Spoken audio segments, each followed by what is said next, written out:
So, the book I'm going to talk about is Far from the Madding Crowd. It is a novel written in 1874 by Thomas Hardy, who is one of the most famous English writers of all times. Already from the title, we can understand a bit of what it is going to be about, because according to Hardy, the word Madding describes the life of people who haven't found peace. In the same way, his characters don't live a peaceful and quiet life, so they usually end up sad. The author gives a portrait of the typical life in English villages in the countryside of his times, and he adds a bit of spice by providing the reader a love story between the protagonist, Bathsheba, who is a young, beautiful woman who has just inherited a farm from his dead uncle, and three lovers. I'm going to talk about these three men and how their love and their social status relates to the protagonist. About the feeling aspect, the first man is Gabriel.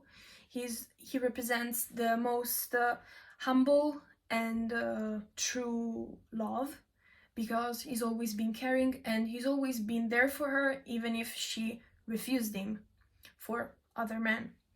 The second one is Mr. Bolwood, who fell in love with the idea of being with a woman because he's always been alone, and due to a joke, he started loving Bathsheba even if he didn't really know her. The third one is Mr. Troy, who marries her, so he's the official husband, because of money. Mr. Bolwood found out that Bathsheba was in love with Mr. Troy, so Mr. Troy needed some money and he paid him to marry her and to see her happy.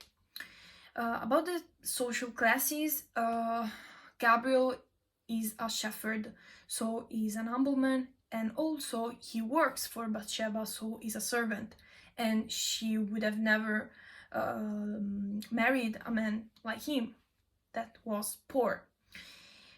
Mr. Bolwood was the owner of a lucrative farm, but even though Bathsheba didn't care, didn't love him, so decided not to marry him, Mr. Troy represented like the unexpected love, and she didn't care if she didn't have enough money. He was a soldier, so this means that he wasn't poor, but he wasn't even that well off.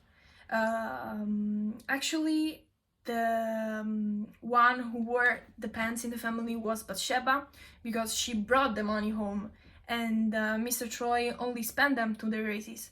So she ran the business.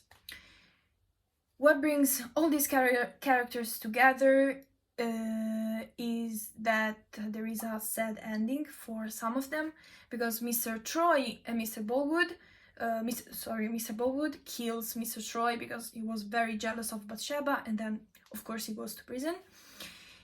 And Gabriel, here again, the most humble and truest love, is there for her in a moment of sadness and loneliness, marries her, and they end up together, happy together. So to conclude, the message of this novel is that again and again, the most true, the most humble love always wins, and love goes beyond interests or money or the fact of being an affluent man or a rich, a wealthy, or whatever, and that true feelings always win. Thank you.